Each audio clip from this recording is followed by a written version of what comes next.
क्या याद दिलाते हैं परमात्मा कि जो रानी बनी हुई थी वह बहनें अच्छे अच्छे वस्त्र पहना करती थी, बहुमूल्य आभूषण पहना करती थी, परंतु परमात्मा याद नहीं किया। क्योंकि राजा लोग अपनी बेइज्जती समझते हैं कि हमारी बहन बेटी या पत्नी मां बहन कोई किसी अन्य स्थान पर जावे तो उसकी हो जाती है। अपनी इज्जत समझते हैं बहन बेटियों को कारों और कोठियों में रखने का, उन्हीं में चलने की, इस प्रकार की उनकी व्यवस्था वो आप ही बनाए रहते हैं। और सत्संग में आए बिना इस जीव को ज्ञान नहीं होता, तो जो कर्म कर रहा है ये कहां तक ठीक है और कहां तक अनुचित है। सत्संग में न आने से वो रानी, वो बहनें जो अन्य भी साहूकारों की बेटी बहन स्त्रियां जो अच्छे खाना खाया करती थी, किसमस काजू मिलाकर खीर हलवे बनाकर खाती थी, बांदियां सेवा किया करती थी, एक परमात्मा के नाम बिना, होय होय कबीर एक हरि के नाम बिना वो नार कुतिया हो, गली गली भौंकत फेरे फिर टूक न डाले कोई।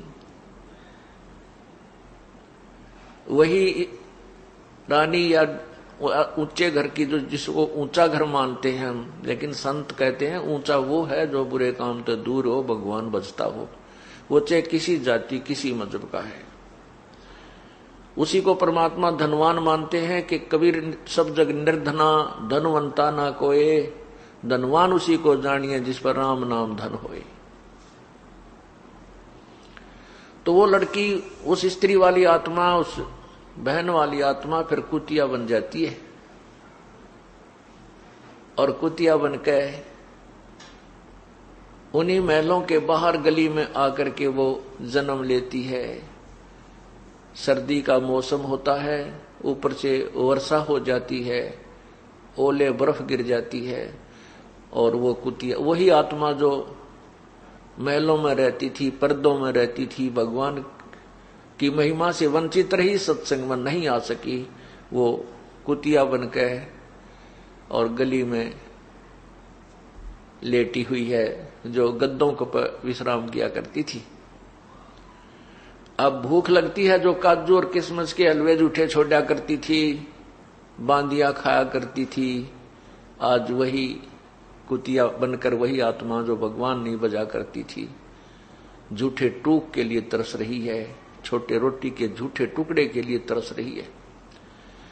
कहते हैं वो फिर वहां जाती है सरायों में, पहले धर्मशालाओं के अंदर अतिथि गण आते जाते थे, रुकते थे, अपनी रोटियां लाते थे वहां, तो वहां कहते हैं उस सराय के सामने खड़ी होकर वह रानी वाली आत्मा और वहां शोर मचा रही है, हु कर रही है टूक के लिए।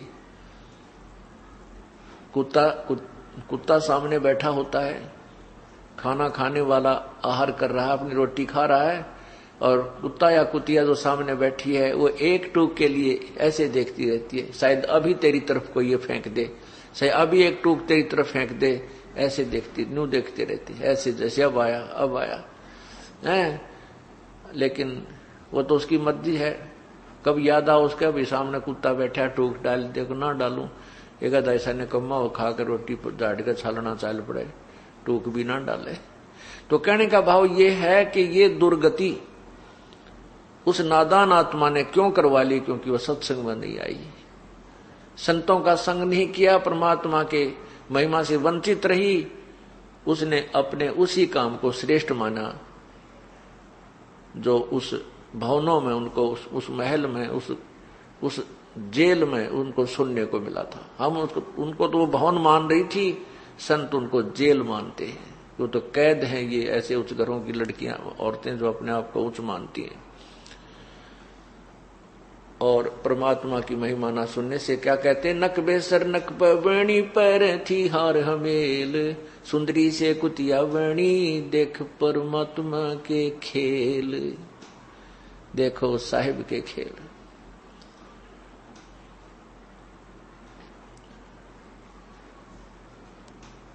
इसलिए प्रभु याद दिलाते हैं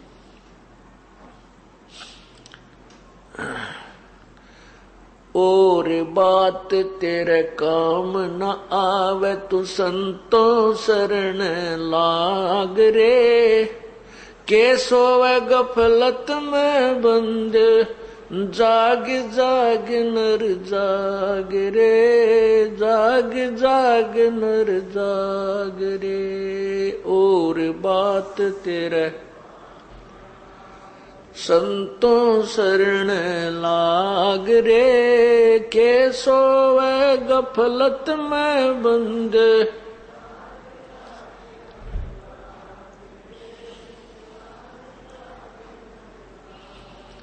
इस तन सराय में जीव मुसाफिर करता रहे दिमाग रे। तन सराय में जीव मुसाफिर करता रहे दिमाग रे। रात बसेरा कर ले डेरा चले सवेरा त्याग रे, चले सवेरा त्याग रे। और बात तेरे काम न आवे के सोवे गफलत में बंदे।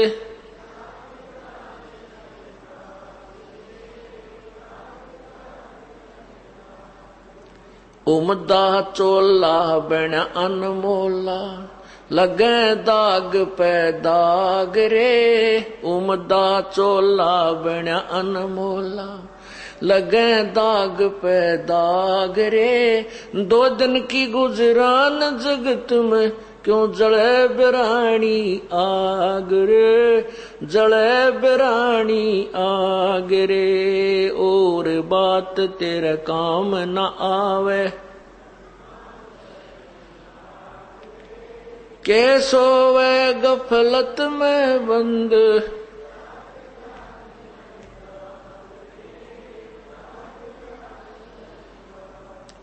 और बात तेरे काम न आवे तू संतों शरण लाग रे।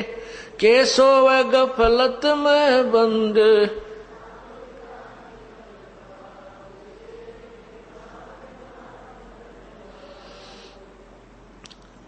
और बात तेरे काम न आवे तू संतों शरण लाग रे।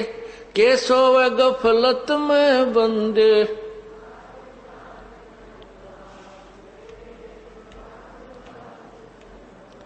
भाई हर सुमरे सो हंस कवावे कमी करो दी कागरे। हर सुमरे सो हंस कवावे कामी करो दी कागरे। बोरा नबर में विस के बन में चल बेगमपुर बाग रे, चल बेगमपुर बाग रे। और बात तेरे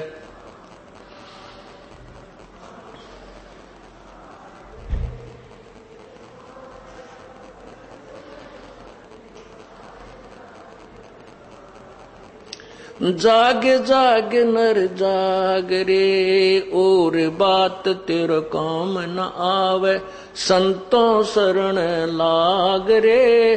के सोवे गफलत में बंद जाग जाग नर जाग रे, जाग जाग नर जाग रे।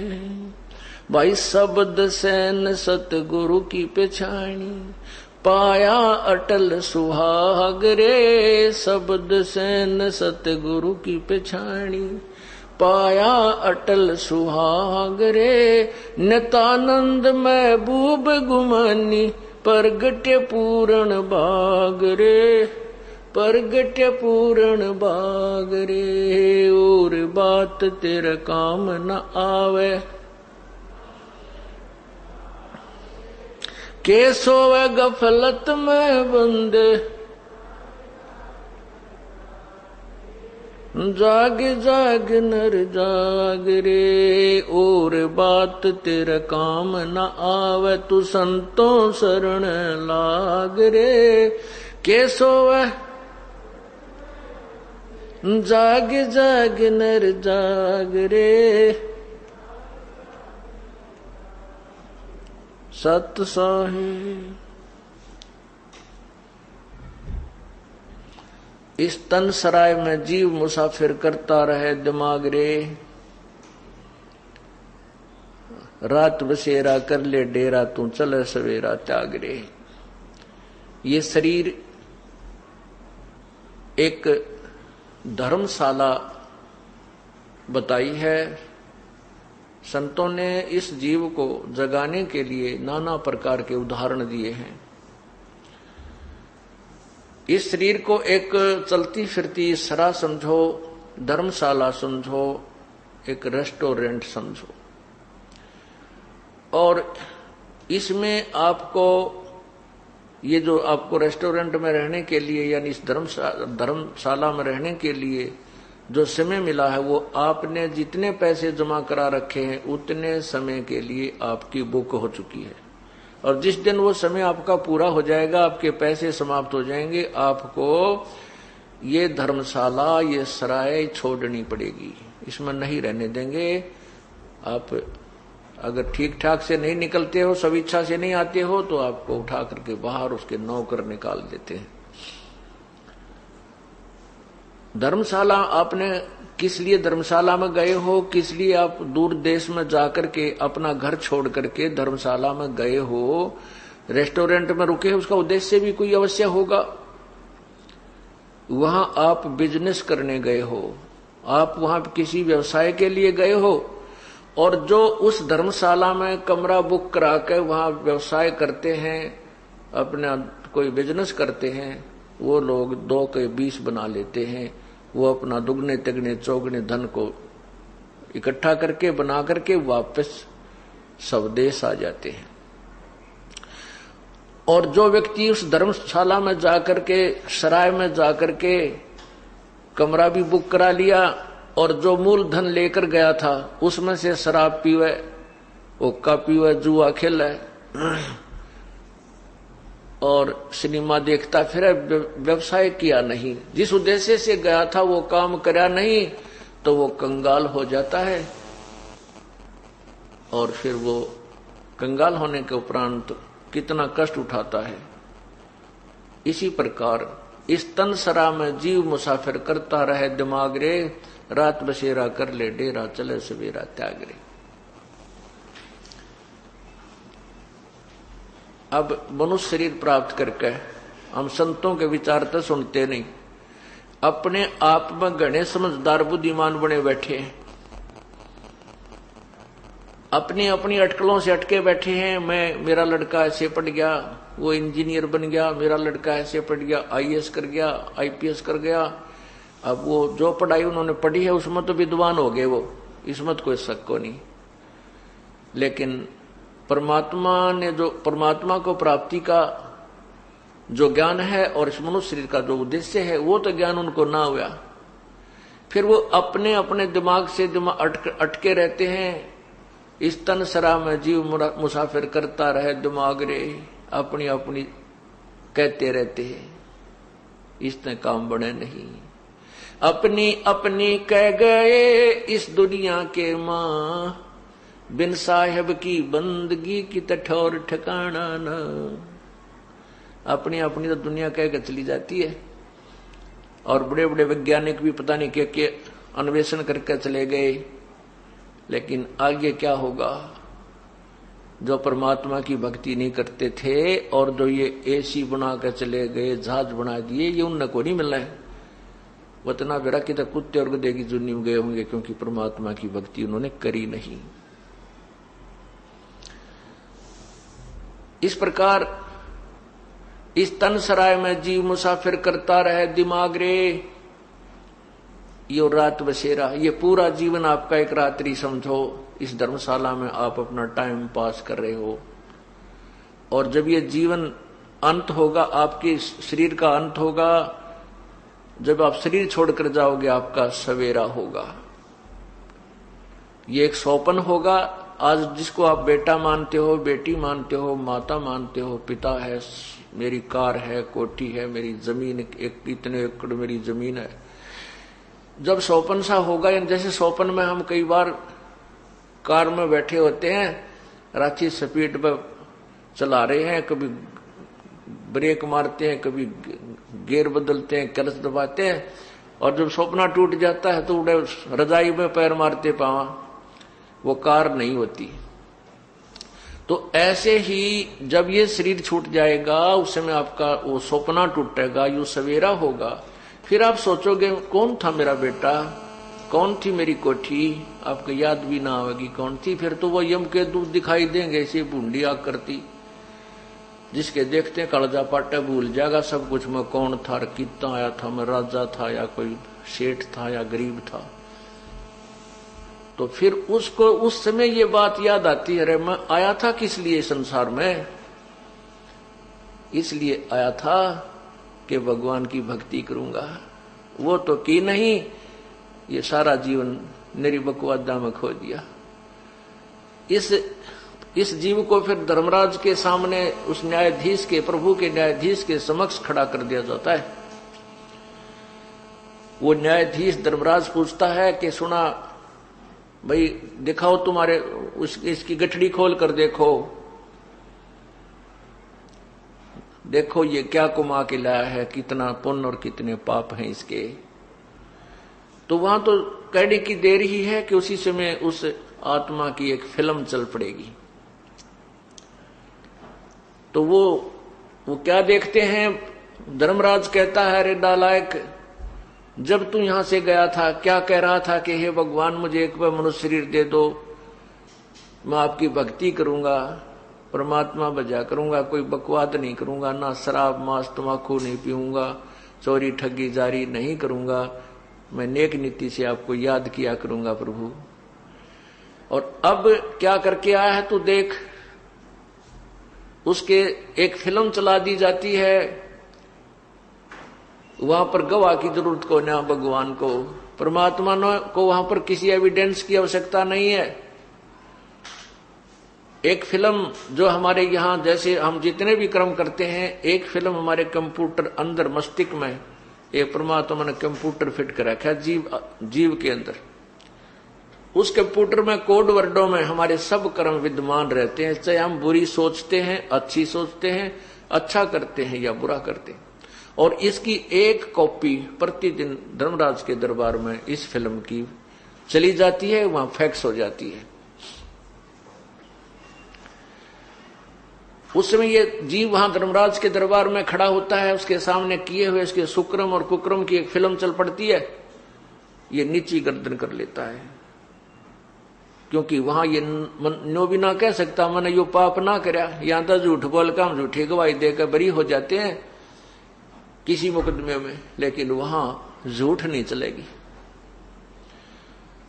उसके लिए फिर वो क्या कहता, भगवान इब क्या गलती बन गई, एक बार मनुष्य जीवन फिर दे दो मुझे, मैं फिर आपको बहुत याद करूंगा, परमात्मा की भक्ति किया करूंगा, शुभ कर्म करूंगा, ऐसे पाप मैं फिर नहीं करूंगा जो इस फिल्म में मैं देख रहा हूं, ये मैंने बहुत गलती कर दी।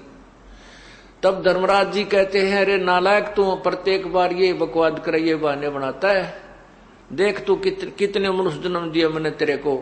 एक ट्रेलर दिखाता है उसके पिछले जन्म जन्मांतर के पिछले वो फिल्म चलाता, देख एक मनुष्य जीवन तू गया। जब क्या कह रहा है कि भगवान इब का तो मैं पूरी भक्ति कराया करूंगा, परमात्मा को याद करूंगा, पूरे बुरे कर्म नहीं करूंगा, और देख तो उल्टा फिर क्या लाया इस जीवन में, वह कुकर्म करके आया, भक्ति की नहीं, इतने पाप कमा के लाया था। उससे दूसरे जन्म में देख, तीसरे में देख, चौथे में देख।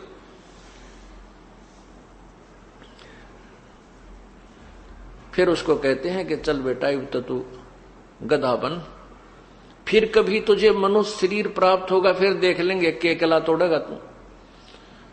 पुण्यात्माओं, आज हमें यह मनुष्य शरीर मिला है, सभी सदग्रंथ और सभी संतों की जो विचार हैं जिन्होंने परमात्मा पाया है, वो सभी ये कह रहे हैं कि मानुष जन्म दुर्लभ है भाई, मिले न बारंबार, और जैसे तरवर तो पत्ता टूट जाओ फिर नहीं लागे डर। ये मनुष्य जीवन तो आपके हाथ से ऐसे छूट जाएगा, जब ये शरीर छूट जाएगा तो जैसे पत्ता वृक्ष से टूट के गिर जाता है, पुनः स्थापित नहीं किया जा सकता उसके ऊपर, वो व्यर्थ हो लिया, वहां से खत्म हो चुकी उसकी स्थिति, उसका संबंध ही नहीं रहा उससे। इसी प्रकार मृत्यु के उपरांत ये प्राणी यहां से चला जाता है, इस परिवार से उस शरीर से उसका फिर लिंक नहीं रहता। फिर तो कभी फिर मनुष्य जीवन उसको प्राप्त होगा, और फिर ना क्या पता कोई संत मिले ना मिले, कोई तत्वदर्शी संत मिले, और मनुष्य जीवन भी हो जाए, तत्वदर्शी संत ना मिला तो फिर डले ढोकर चले गए, फिर भी ये व्यर्थ रहा।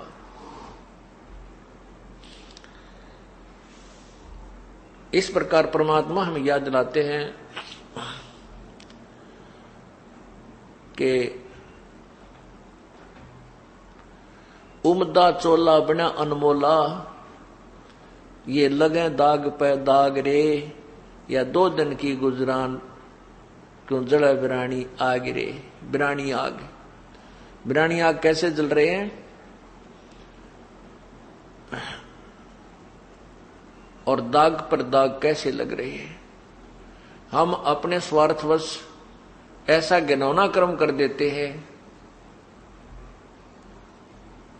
किसी की का डाका मार लेते हैं, कोई और घटिया कर्म कर लेते हैं पैसे कमाने के लिए, किधर मिलावट कर देते हैं।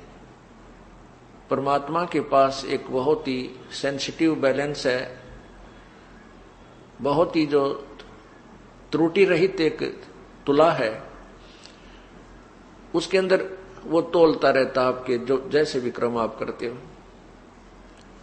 और फिर उन किए हुए पापों का आपको परिणाम भोगना पड़ता है। एक व्यक्ति उच्च अधिकारी था, उसने एक उच्च पुलिस अधिकारी था, उसके पास एक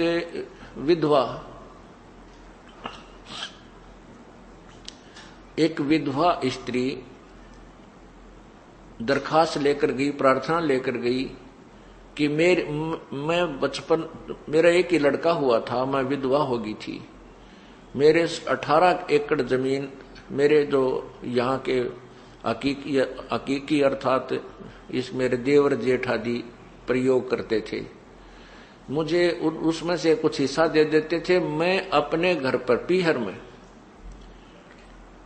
अपने माता पिता की वहां रह रही थी, वहीं पर मैंने अपने बच्चे को पढ़ा लिखा बड़ा किया है, पाला पोसा है। अब ये जवान हो गया है और मैं अपनी जमीन मांगने के लिए, प्राप्त करने के लिए उन देवर जेठों से कहा, प्रार्थना की तो उन्होंने मना कर दिया, कृपा मेरी जमीन मुझे दिलवाएं। अब उस बड़े अधिकारी ने उस स्त्री से कहा, उस बहन से कहा कि आप दरखास्त दे जाओ, मैं इंक्वायरी करता हूं। उसने उसकी इंक्वायरी करवाई तो उसको पता चला कि उनके अभी कब्जा नहीं हुआ था। कुछ एक ऐसा नियम है कि इतने वर्षों तक उसके नाम चल पड़े दूसरे व्यक्ति के तो उसके कब्जा माना जाता है, फिर वो मालिक उसको ग्रहण नहीं कर सकता। उस अधिकारी को ने पता करवाया कि उस पर कोई कब्जा नहीं है और आसानी से उसको छुड़वाया जा सकता है। अब उस अधिकारी के मन में लालच आ गया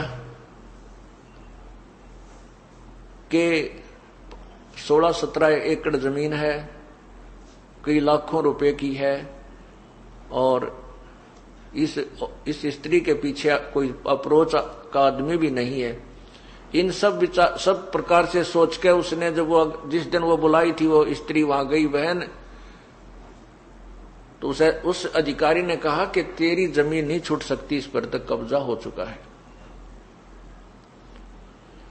हाँ, मैं तुझे ऐसा कर सकता हूं कि उनसे 10-20 हजार 50 हजार रुपये दिला सकता हूं, नहीं तो वो भी नहीं मिलेंगे। उसमें 10-20 हजार 50 हजार रुपये बहुत होते थे और वो करोड़ों की जमीन थी, तो उसको 20-30-50 हजार रुपये में राजी करके और तहसील में उसके अंगूठे लगवा कर रजिस्ट्री अपने नाम करवा ली, अपने बच्चों के नाम, अपने बेटे के नाम करवा दी। इकलौता पुत्र था उस पुलिस अधिकारी के। अब वो वृद्धा वह बेचारी बुढ़िया अपने बच्चे ने लेकर 50,000 रुपये लेकर के की तो और रहने लगी।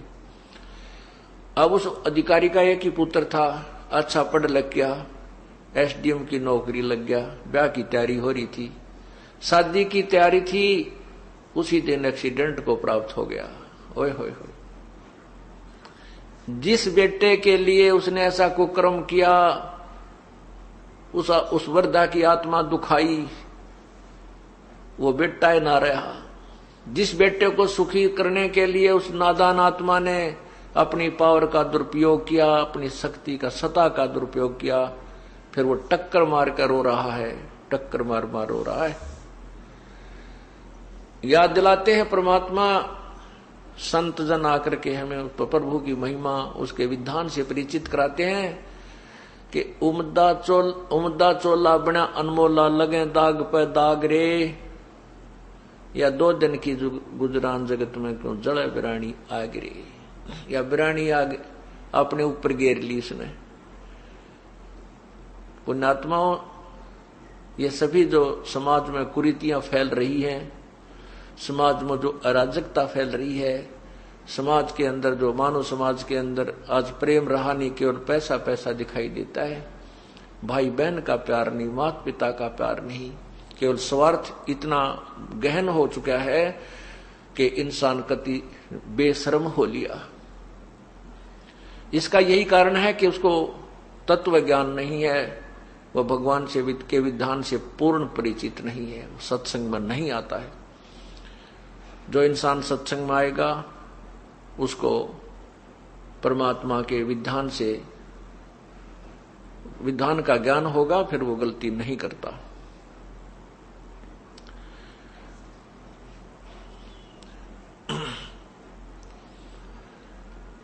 फिर बताया है कि हर सुमरे सो हंस कहावे, कामी क्रोधी कागरे। हर सुमरे सो हंस कहावे, कामी क्रोधी कागरे, और भौरा ना भर में विष के बन में चलबे गमपुर बागरे। परमात्मा की भक्ति करता है उसे भक्त कहते हैं। हर सुमरे सो हंस कहावे, कामी क्रोधी कागरे। हंस, एक अच्छे भगत को हंस के उपाधि से संबोधित किया जाता है। हंस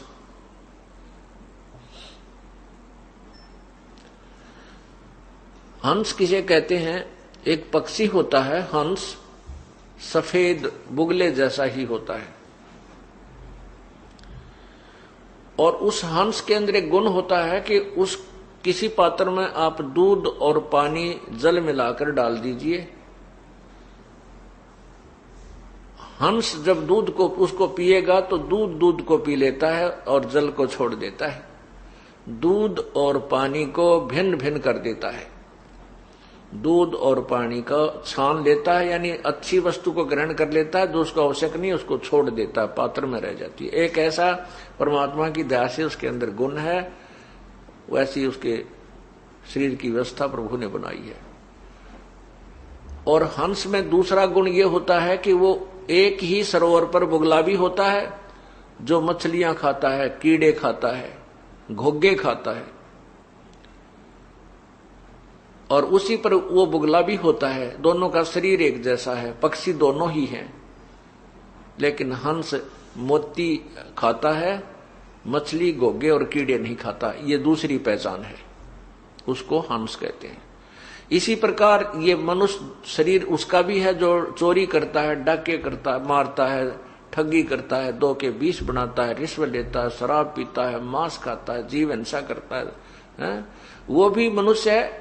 और जो सत्संग में आते हैं, बुराई से दूर हो गए हैं, परमात्मा की राम नाम की मोती ही उनको अच्छी लगती है, परमात्मा की महिमा ही उनका आहार होता है, वो बुराई नहीं कर सकते, ये उनका पहचान होती है। उन्होंने दूध और पानी को छान लिया है, उनको नीर खीर को छान लिया उन्होंने, वो हंस कहलाते हैं, वो भक्त कहलाते हैं।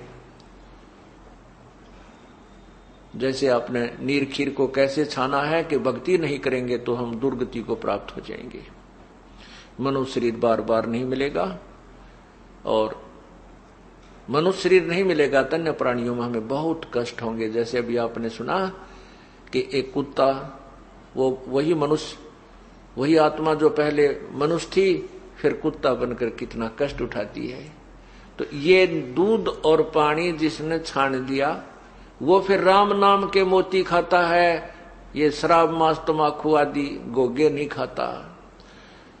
अंसा से अंसा देश सुदेश का यो पड़ा कुदेशों आए, जिनका चारा मोतियां वो गोग्यों क्यों पतियाए। ये हंस, ये आत्मा उस सुदेश यानी अच्छे देश से आई हुई है, सत्यलोक से, और कुदेश में आके गिर गई इस काल के लोक में अपने कर्म के आधार पर, अपनी कमजोरी के कारण ये इस काल के कुदेश में आके गिर गई। और फिर कहते हैं जिनका चारा मोतियां वो गोग्यों क्यों पतियाए। जिनका चारा हंसों का मोती खाना है वो गोगे नहीं खाते। गोगे आपने देखे होंगे संखले से होते हैं, छोटे छोटे में कीड़े होते हैं, मांस सा भरा होता है। ये बुगले तो उनको खाते हैं, लेकिन हंस नहीं खाता उनको। और ऐसी एक सीप होती है, शंख जैसी एक सीप होती है, उसके अंदर से मोती निकलते हैं, वो मोती खाते हैं, उस शंख के मांस को नहीं खाते। तो इसी प्रकार जो आत्माएं परमात्मा की प्यारी आत्मा है, जो किसी जन्म में प्रभु के संग, जैसे आज से 600 साल पहले परमात्मा स्वयं आए थे कबीर परमेश्वर जी, और उस समय 64 लाख उनके शिष्य हुए थे, हिंदू मुसलमान कोई भी जिस धर्म से संबंधित थे सभी। अब वो आत्माएं भक्ति में लगी हुई हैं, वो कई जन्मों से, कई युगों से भक्ति करती हुई आ रही हैं, और उनको परमात्मा कोई ना कोई कारण बना के अपने चरणों में लेकर फिर इनसे कोई अच्छे शुभ कर्म करवा जाता है। और अब जो भक्ति काल शुरू हुआ है, अब उन पुण्यात्माओं को पार किया जाएगा। तो ये बताना चाहते हैं कि जो अच्छी आत्माएं हैं उनका आहार है परमात्मा की भक्ति करना, शुभ कर्म करना, अच्छे विचार रखना, किसी की आत्मा ना दुखाना, झूठ नहीं बोलना, ये उनका आहार है। ये मोती है, राम नाम की मोती का सुनना, उस राम नाम की महिमा सुनना, प्रभु की महिमा गुणगान करना और उसके मंत्र का जाप करना, रूपी मोतियां वो उसको रुचिकर होती हैं, ये उसका आहार है। तो वो गोग्यो नहीं पतियाए। गोग्यो माने वो अन्य बुराई नहीं करते, शराब वो नहीं पीवे। चाहे कितना ही बुराई करने वाला व्यक्ति, चाहे शराब पीवा था, मांस खाया करता, चाहे चोरी ठगी और भी बकवाद कुछ भी करता था, वो आत्मा पहले जन्म में भगवान की भक्ति जो कर रहे थे वो तुरंत बुराई त्याग जाते। उनको अच्छी नहीं लगती, फिर वो बहुत बुरी लगती है। शराब, बीड़ी से भी बांस आती है, शराब कोई दूसरा भी पीता, उस कमरे में नहीं बैठ सकते। और मांस पहले बेशक वो खाते थे, और इस राम नाम के ज्ञान को सुनने के उपरांत, ये भक्ति शुरू करने के उपरांत उस मांस को खाते हुए को देखकर उसको उल्टी गिरने को हो जाएगी। तो यहां बताते हैं कि जिनका चारा मोतिया वो गोग्यों के उपतियाएं, जिनका आहार राम नाम की मोती खाना, तो वो उन गोगे नहीं पतियाएंगे, ना किसी की निंदा चुगली सुनेंगे, ना उनकी बातों में आनंद आओ जो भगवान की चर्चा नहीं करते। जिसके अंदर भक्ति प्रवेश होगी तत्व ज्ञान के आधार से, वो चाहे कितना प्यारा रिश्तेदार हो, वो भी आपने बुरा तो नहीं लगेगा, लेकिन उसके साथ बात करना जी घड़ी को ना करे। ज्यादा समय तक उससे आप बात नहीं कर सकते, क्योंकि उसके अंदर जो बात निकलेंगी वो आपको स्वीकार्य नहीं होती, आपकी और उसकी तालमेल मिले को नहीं। आप चाहोगे कोई भक्ति की चर्चा करे, वो उठा के लाओगा, मेरा लड़का न्यू हो गया, उस लड़का ने उसके इतने नंबर आ गए, इबका उसको वहां दाखिला दिवाऊंगा। एक बात क्या रट्टा 1 घंटे तक लगा रहे। अब उस रिश्तेदार को यह भी नहीं कहा जा सकता भाई तू चला जा यहां से, वो तो 1 दिन रुक गया, 2 दिन उसकी मौज है। लेकिन अब आप उसकी पहले की तरह सुर में सुर नहीं मिला सकते। पहले हम क्या करते थे, पहले रिश्तेदार अपनी गाथा गाता, वो बंद हो जाता जब हम अपनी सुनानी शुरू कर देते हैं, फिर कोई और बात चल पड़ती, फिर कहते ले आ बोतल गुट्टी लावांगे, यानी वो बकवाद बाया करती थी। अब राम नाम शुरू होने के बाद ये ज्ञान प्रारंभ हो गया, ये भक्ति शुरू कर दी, तो फिर हमने उनकी बातें अच्छी नहीं लगती, ना वो शराब पीवें हम, ना उनका सहयोग दें। पहले तो वो रिश्तेदार कुछ देर तक ऐसे बातें लगाएगा, फिर जब आप समझ जाओगे कि यो मेरी बात सुनता नहीं, उसके लिए क्या तरीका है उस रिश्तेदार को चुप कराने का, भगवान की चर्चा शुरू कर दे। जब वो अपनी सारी रामायण गा ले, फिर अपनी कथा शुरू कर दे कि इब का सत्संग में आइयो, बरवाड़ा में सत्संग होगा, ये तारीख है, एक वो रखो साथ में पूरी डिटेल अपने पूरे साल की, वह पकड़ा दे कि ये ले लो, इस अगले इस तारीख को सत्संग है, वहां आइयो, हमारे गुरुजी ये बताते हैं, हमारे गुरुजी ये बताते हैं।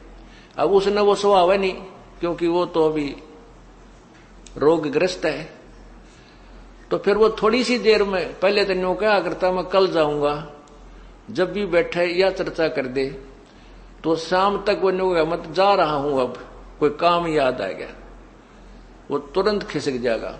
ये नहीं कि हम उसको यहां से उठाना चाहते थे, नहीं, बेसिक रूप हमारा उद्देश्य है कि उसको भगवान के रंग में रंगे। ये हमारा रिश्तेदार है, क्योंकि रिश्तेदारी के कहते हैं 7 पीढ़ी तक का नाता होता है।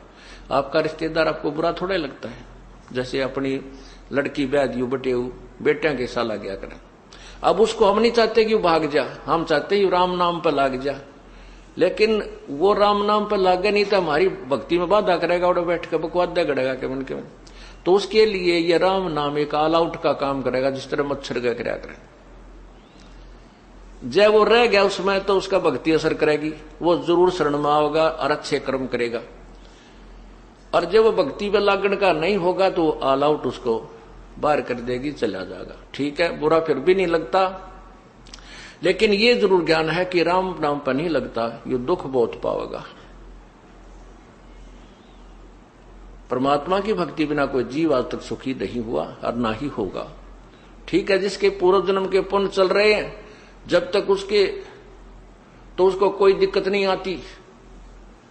जैसे बसंत ऋतु होती है, बसंत ऋतु के अंदर ना गर्मी होती है ना सर्दी होती है, तो वो बसंत ऋतु जो है उसमें यदि व्यक्ति बगैर मकान बनाए और बगैर किसी मोटे पतले वस्त्र के अगर सिंपल से वस्त्र में भी बाहर लेट रहा है, वहीं खाना बना रहा है, वहीं रह रहा है, तो वो ये सोचता है कि मैं बिल्कुल ठीक हूं।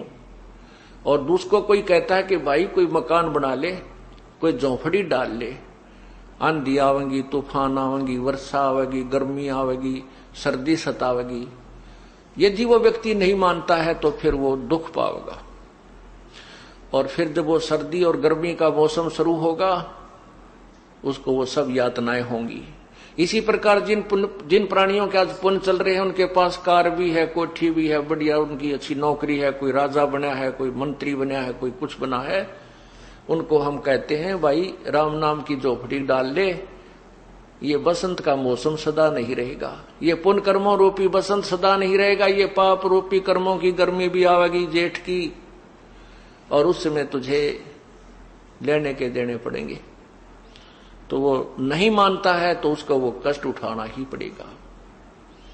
ठीक इसी प्रकार हम अपने हर व्यक्ति को, भाई को, बहन को, रिश्तेदार को, अपने मित्र को यही समझाने की चेष्टा करते हैं कि राम नाम पर लग जा, नहीं तो बहुत दुख आओ, तुझे दुख होंगे, कष्ट होंगे।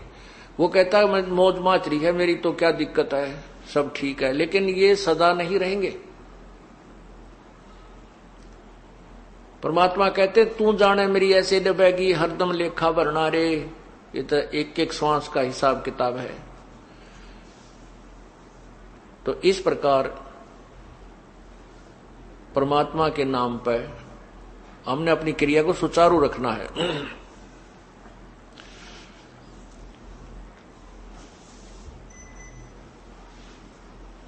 अब ये बताया कि इस हर्ष उम्र सो हंस कहावे, कामी क्रोधी कागरे।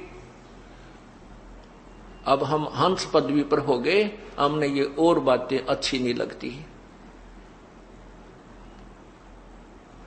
फिर परमात्मा ने बताया है, संतों ने बताया है कि भावरा ना भर में इस विष के बन में, चल बेगमपुर बागरे। चल बेगमपुर बागरे। अब ये जो सत्संग शुरू होगा इस बेगमपुर के ऊपर होगा, शेष जो सत्संग होगा। बेगमपुर किसे कहते हैं? जहां कोई गम नहीं, कोई दुख नहीं, बेगम। वो सतलोक, उसी को सचखंड कहते हैं। भंवरा कहते हैं इस आत्मा को, इस जीव को भंवरा कहते हैं। ये इस काल लोक रूपी बाग में, विष के वन में, इन विषय विकारों के वन में घूम रहा है। कभी कोई चस्का ले रहा है, कितना गुट्टी लाने का, कितना हुक्का पीने का, कितना सुल्फा खाने का पीने का, कितना अफीम खाने का, और कितना सिनेमा देखने का, कितना और बकवाद करने का।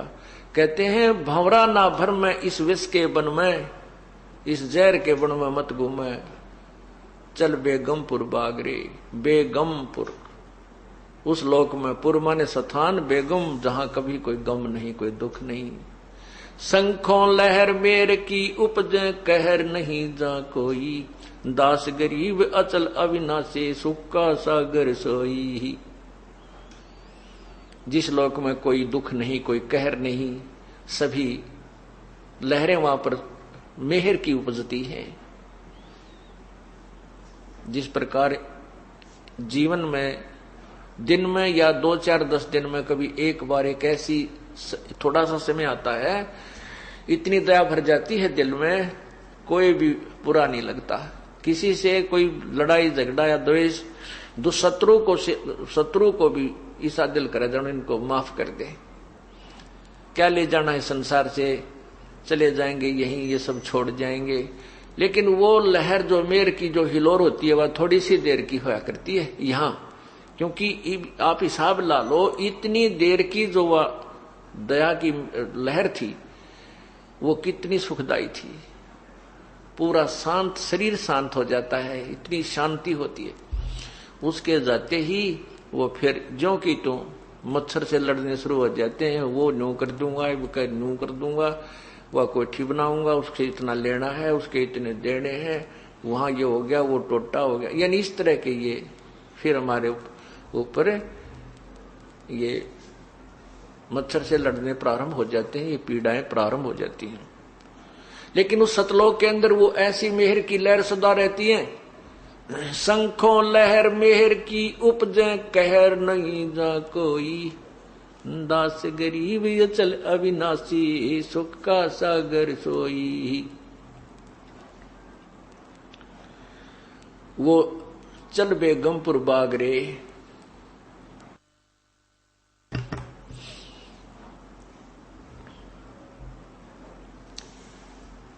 आगे बताया कि शब्द सैन सतगुरु की पहचानी, पाया अटल सुहागरे, नितानंद महबूब गुमानी, प्रगटे पूर्ण भागरे। ये नितानंद जी महाराज ब्राह्मण परिवार में, ब्राह्मण कुल में इनका जन्म था। इनका बचपन का नाम नंदलाल था और ये नारनौल के नवाब के वहां तहसीलदार के पद पर नौकरी करते थे। इनके माता पिता मर चुके थे। नाना नानी ने इनकी परवरिश की थी। इनके नाना जी जो है वो बीरबल खानदान से थे, जो बीरबल अकबर के आप किस्से सुना करते हैं, उस बीरबल खानदान से के ब्राह्मण थे और नारनौल के नवाब के वहां किसी ऊंच पद पर विराजमान थे। उसने ही अपने दोते को वहां तहसीलदार लवा रखा था। नित्यानंद जी की शादी होगी थी। एक दिन ऐसे परिवर्तन आता है जीवन में। एक संत थे गुमानी दास जी, वो वैष्णु साधु थे, विष्णु जी के उपासक थे। उन्होंने ऐसे ही जहां नित्यानंद जी अर्थात ये नंदलाल तहसीलदार जी अपने मकान में रहा करते थे, उसके साथ में किसी के घर में सत्संग था।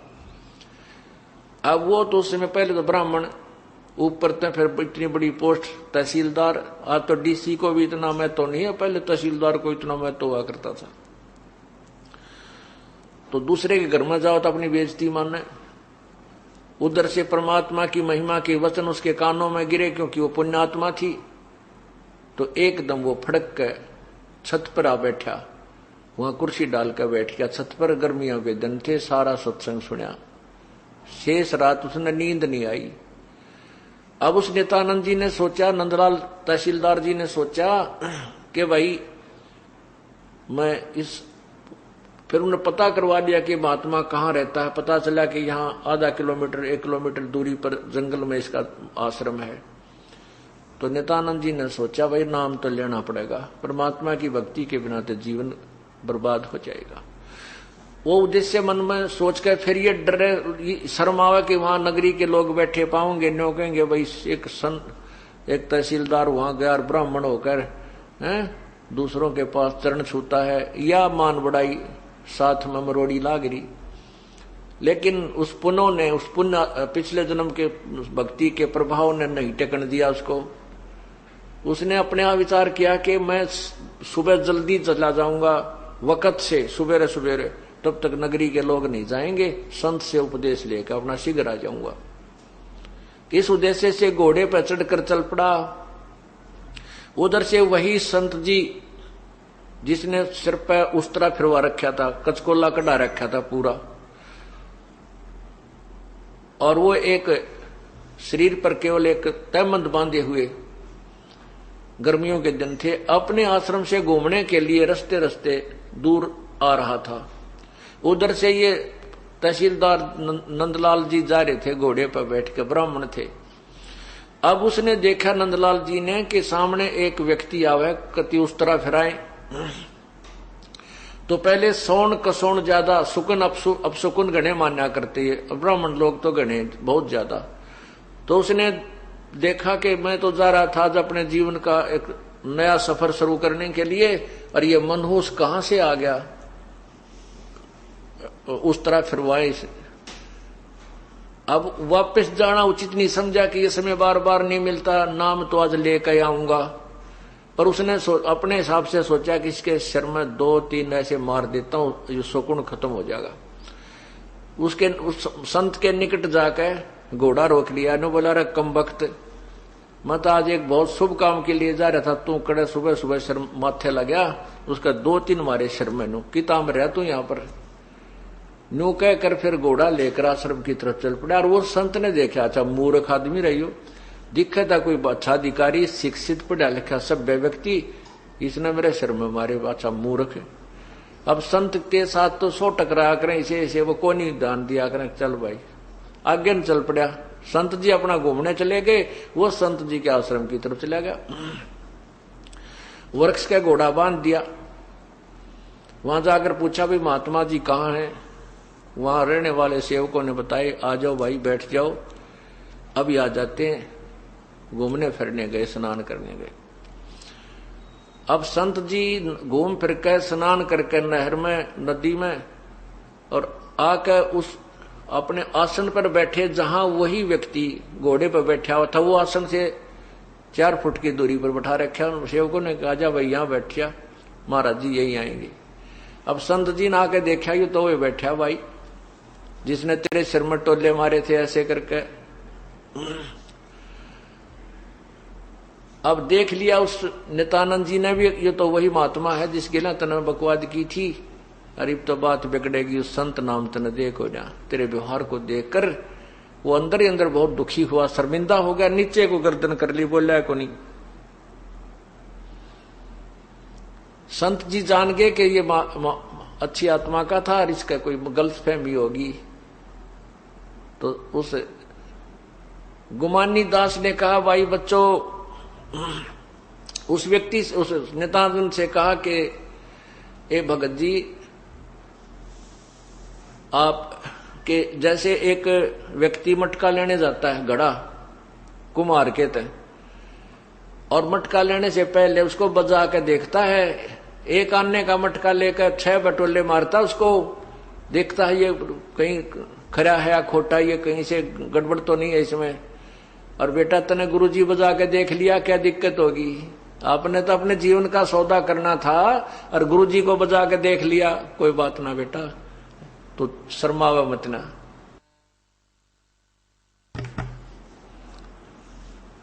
नित्यानंद जी और नंदलाल जो तहसीलदार जी थे महात्मा के चरणों में गिर गए कि हे दीनदयाल, आप सचमुच दयालु हैं, आपने मुझे माफ कर दिया, नहीं मेरा ये दुष्कर्म माफ करने अक्षमा योग्य नहीं था। उनको उपदेश दिया। फिर उसकी इतनी लो लाग गई कि नौकरी से आते ही सीधा सत्संग में आश्रम के वहां। ये उसकी पत्नी को गवारा नहीं हुआ, क्यों बहन को चिंता हो जाती है बगैर ज्ञान के कि बाबा बन जाएगा, घर छोड़ देगा, तेरी बिरयान माटी हो जाएगी।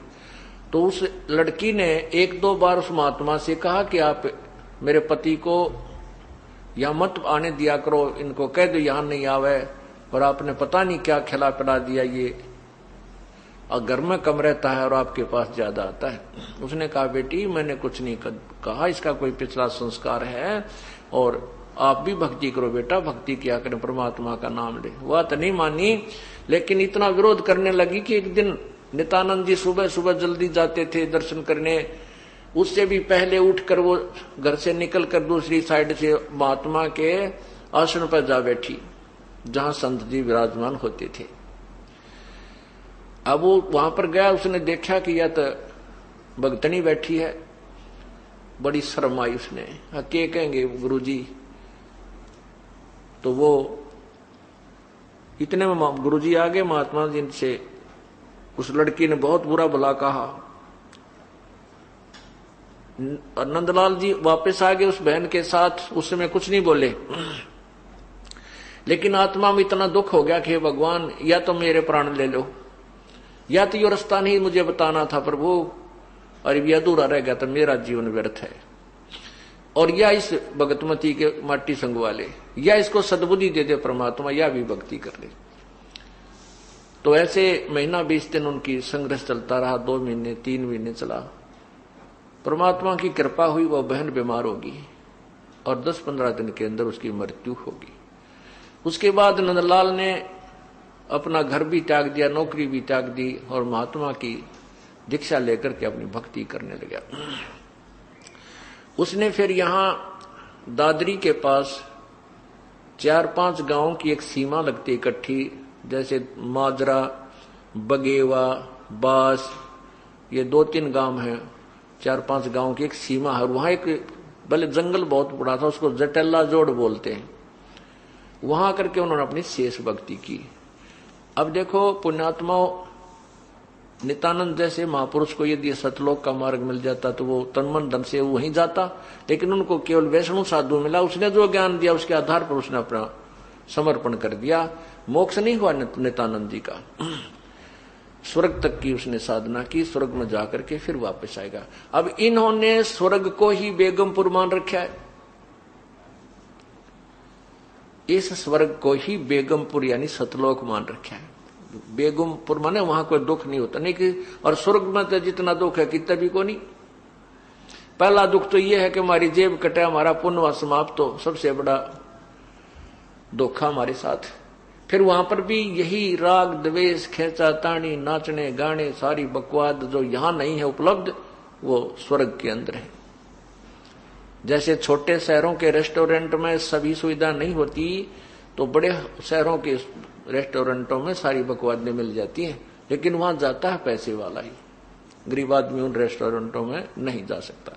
इसी प्रकार ये स्वर्ग रूपी और महास्वर्ग रूपी जो रेस्टोरेंट हैं, यहाँ पर उस राम नाम के वो धनी जाते हैं जिनकी कमाई गणी है, और वहां पर अपने पुण्य को खत्म करके फिर 84 लाख योनियों में आ जाते हैं। ये सिलसिला केवल सतलोक में जाने से ही समाप्त होगा, सचखंड में जाने से समाप्त होगा। उसके जाने की विधि आपको यहां बताई जाती है बरवाला सतलोक आश्रम में, और उसी से हम इसका छुटकारा पाएंगे। तो उस समय अब उस नित्यानंद जी महाराज ने क्या कहा था कि ब्राह्मण कुल में जन्म था मैं, करता बहुत मरोड़े, और गुरु गुमानी दास ने दिया कुबद गढ़ तोड़े। ओए होए, आज हम छोटे सी कोई पोस्ट मिल जाती है, थोड़ा सा धन हो जाए, एक कोठी और कार हो जाती है, तो हम फूले नहीं समाते।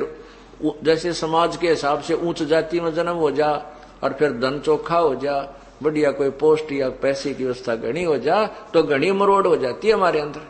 आज से 250 वर्ष 300 वर्ष पहले जब नित्यानंद जी थे, उसमें ब्राह्मण जाति को एक विशेष आदर दिया जाता था। छोटे से बालक ने भी दादा कहा करते। तो इस तरह उस कहते उस समय जब मैं इतना ऐसे ब्राह्मण कुल में जन्म था, मैं करता बहुत मरोड़े, बड़ा अभिमान किया करता था, और वो अभिमान मुझे नरक में डाल देता। वो कुबद का गढ़ था, उस कुबद के गढ़ ने उस संत ने तोड़ा, कुबद के गढ़ को संत ने तोड़ा, गुमानी दास गुरु ने तोड़ दिया और मुझे एक इंसान बना दिया, एक भक्त बना दिया। ब्राह्मण कुल में जन्म था, मैं करता बहुत मरोड़, और गुरु गुमानी दास ने वो दिया कुबद गढ़ तोड़े। फिर